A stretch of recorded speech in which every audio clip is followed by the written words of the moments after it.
Ana Catalina Emmerich tuvo muchas visiones relacionadas con la vida de Jesús. Aunque no todas estas visiones constituyen doctrina firme, pueden ayudar a los fieles a imaginar y meditar sobre la vida de Jesús.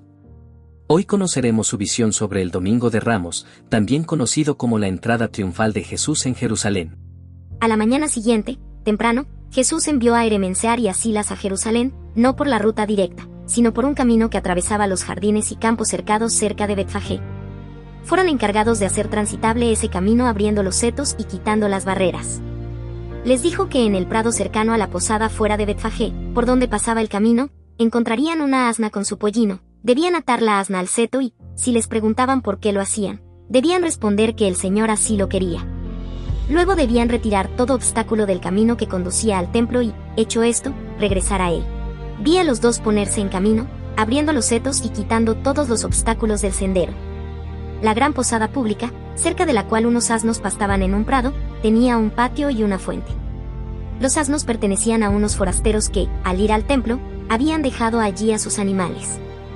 Los discípulos ataron la asna, como se les había indicado, y dejaron al pollino suelto. Luego los vi continuar su camino hacia el templo y, en el trayecto, apartar todo lo que pudiera resultar un obstáculo. Los vendedores de alimentos, a quienes Jesús había dispersado recientemente, habían vuelto a instalarse en una esquina cerca de la entrada del templo. Los dos discípulos fueron hacia ellos y les ordenaron retirarse, porque el Señor estaba a punto de hacer su entrada solemne. Después de cumplir así todos los puntos de su encargo, regresaron a Betfagé por la ruta directa, por el otro lado del Monte de los Olivos. Mientras tanto, Jesús había enviado a un grupo de los discípulos más antiguos a Jerusalén por la ruta habitual, con órdenes de ir unos a la casa de María Marcos, otros a la de Verónica, a Nicodemo, a los hijos de Simeón y a amigos semejantes, y notificarles su próxima entrada. Después de eso, él mismo, con todos los apóstoles y el resto de los discípulos, se dirigió a Betfagé. Las santas mujeres, encabezadas por la Santísima Virgen, lo seguían a cierta distancia. Cuando el grupo llegó a una casa situada en el camino, rodeada de jardines, patios y pórticos, se detuvieron durante bastante tiempo. Jesús envió a 2 de los discípulos a Betfagé con cobertores y mantos que habían traído consigo desde Betania, para preparar la asna de la cual se les había indicado decir que el Señor la necesitaba. Mientras tanto, instruía a la inmensa multitud que se había reunido bajo el pórtico abierto. Este estaba sostenido por pilares pulidos, entre los cuales las santas mujeres se colocaron para escucharlo. Jesús estaba sobre una plataforma elevada, los discípulos y la multitud llenaban el patio. El pórtico estaba adornado con follaje y guirnaldas. Las paredes estaban completamente cubiertas con ellas, y del techo colgaban festones muy finos y delicados. Jesús habló de la previsión y de la necesidad de usar el propio juicio, pues los discípulos le habían preguntado sobre su elección de ese camino indirecto. Respondió que era para evitar peligros innecesarios. Uno debía protegerse, dijo, y cuidar de no dejar las cosas al azar. Por eso había ordenado de antemano que se atara la asna. Y ahora Jesús organizó su procesión. Ordenó a los apóstoles que avanzaran, de 2 en 2, delante de él, diciendo que desde ese momento y después de su muerte, debían encabezar la comunidad en todas partes. Pedro fue el primero, seguido por aquellos que debían llevar el evangelio a las regiones más lejanas, mientras que Juan y Santiago el menor precedían inmediatamente a Jesús. Todos llevaban ramas de palma. Tan pronto como los 2 discípulos que esperaban cerca de Betfagé vieron la procesión acercarse, se apresuraron a salir a su encuentro, llevando consigo los 2 animales. La asna estaba cubierta con arreos que colgaban hasta sus patas, quedando visibles solo la cabeza y la cola.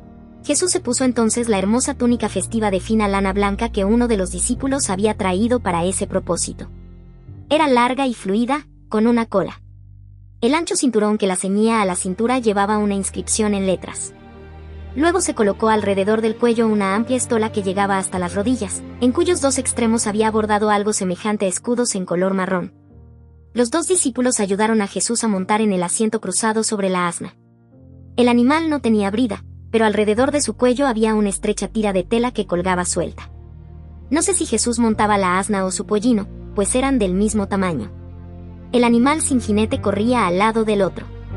Eliud y Silas caminaban a ambos lados del Señor, y Eremencear detrás de él. Luego seguían los discípulos más recientemente recibidos, algunos de los cuales él había traído consigo de su último gran viaje, y otros que habían sido admitidos aún más tarde. Cuando la procesión estuvo ordenada, las santas mujeres, de 2 en 2, cerraban la marcha. La Santísima Virgen, que hasta entonces había permanecido siempre en segundo plano, ahora iba a la cabeza de ellas. A medida que la procesión avanzaba, todos comenzaron a cantar, y la gente de Betfagé, que se había reunido alrededor de los 2 discípulos mientras esperaban la llegada de Jesús, lo siguió como un enjambre. Jesús recordó a los discípulos lo que les había dicho anteriormente que observaran: aquellos que extenderían sus mantos en su camino, aquellos que cortarían ramas de los árboles y aquellos que le rendirían doble honor, pues estos últimos se consagrarían a él y a sus bienes materiales. De Betania a Jerusalén, el viajero en aquellos días encontraba Betfagé a la derecha y algo más en dirección a Belén. El monte de los Olivos separaba los 2 caminos. Se encontraba en un terreno bajo y pantanoso, y era un lugar pequeño y pobre, que consistía solo en una fila de casas a ambos lados del camino.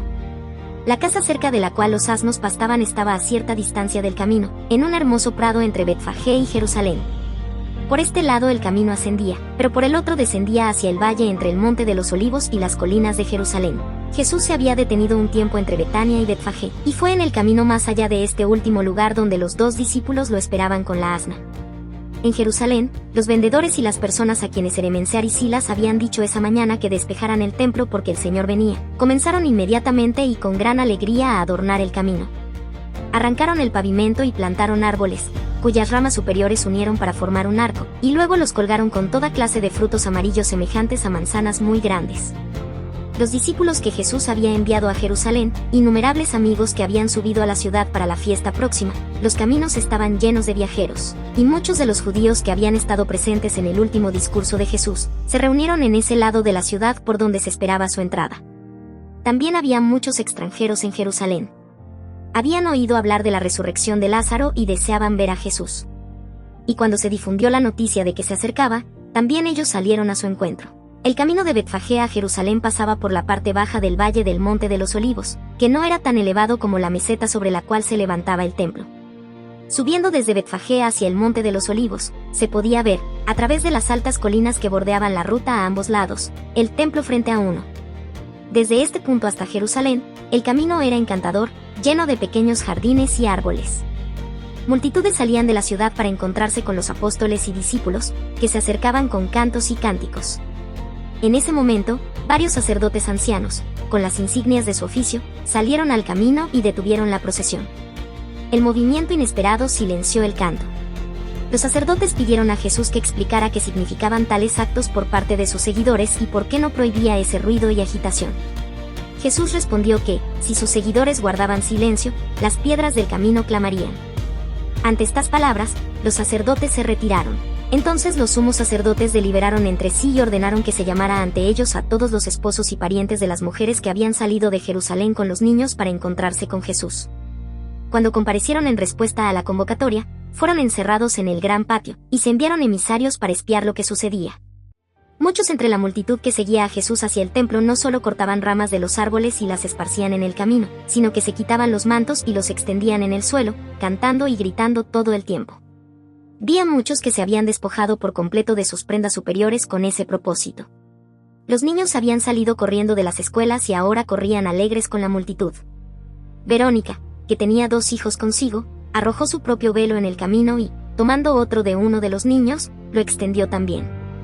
Ella y las otras mujeres se unieron a las santas mujeres que iban al final de la procesión. Eran unas 17. El camino estaba tan cubierto de ramas, prendas y alfombras que la procesión avanzaba suavemente a través de los numerosos arcos triunfales que se extendían entre los muros a ambos lados. Jesús lloró, al igual que los apóstoles, cuando les dijo que muchos que ahora gritaban aclamaciones de alegría pronto se burlarían de él, y que uno incluso lo traicionaría. Miró la ciudad y lloró por su destrucción venidera. Cuando entró por la puerta, los gritos de alegría aumentaron aún más. Muchos enfermos de toda clase habían sido llevados o conducidos allí, por lo que Jesús se detenía con frecuencia, desmontaba y curaba a todos sin distinción.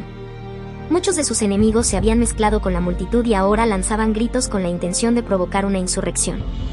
Cuanto más cerca del templo, más magnífica era la ornamentación del camino. A ambos lados se habían levantado setos para formar recintos, en los que pequeños animales de cuello largo, cabritos y ovejas, todos adornados con guirnaldas y coronas alrededor del cuello, saltaban como en pequeños jardines. El fondo de estos recintos estaba formado por arbustos. En esta parte de la ciudad siempre había, y especialmente hacia la fiesta pascual, animales escogidos para la venta, puros e inmaculados, destinados al sacrificio. Para recorrer desde la puerta de la ciudad hasta el templo, aunque la distancia era de solo media hora, la procesión tardó 3 horas.